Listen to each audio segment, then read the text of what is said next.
Hi, my name is CARLUCCI with Gustan Cho Associates. I want to talk to you about VA loans. So not only do VA loans need to pass the underwriting test of DTI and credit scores and payment behavior and money in the bank, there's this other last little twist that always gets done at the very last second called the residual income test. The residual income test is a complicated formula that it's not easy for a loan officer to calculate if you're going to pass or not. The easy test is if you make a lot of money, you're going to pass the residual income test. If you make $2,000 a month or $3,000 a month, you may fail if you have high DTI. So when you have high DTI, that's when it's risky to pass the residual. So if you're below 41% debt to income ratio, you have to pass the residual income test by 1,000 or 100%. Residual income has charts for different parts of the country, different family sizes. So you got to look at that chart.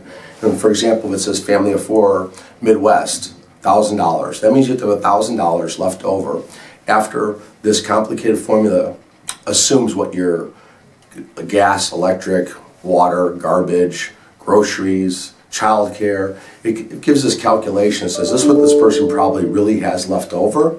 And it's not about DTI or anything. It's about saying, hey, does this person have enough money left over to absorb any kind of, extra unseen costs? So they don't want you spending every single penny that you make on your mortgage and your credit card. So they want to see if you left over money. So residual income test is very difficult, but if you're making $100 grand a year, don't worry about it. You're making $36,000 a year. That's when I worry about it. So it's one of those last things that the underwriter pulls out, and it's just blindsides us.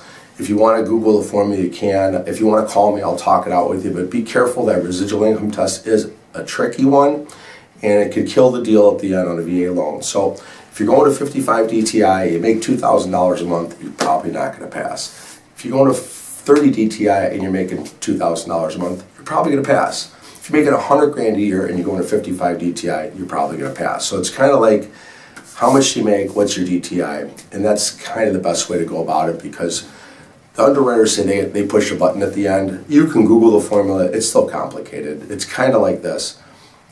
Whatever you clear after taxes are taken out. So they look at your check after the taxes are taken out. When everybody else looks at your check before taxes are taken out, well, the residual test says, okay, they clear $2,000 a month. And their mortgage is $1,000, and their credit cards are $200, and then their gas, electric, and all this is $300. Now you got $500 left over, and they need $1,000. You fail. So it's kind of a complicated formula like that. But if you got any questions, I want you to call me. But be wary of that residual income test. It could bite you at the end. My phone number is 630-915-7550, and please subscribe.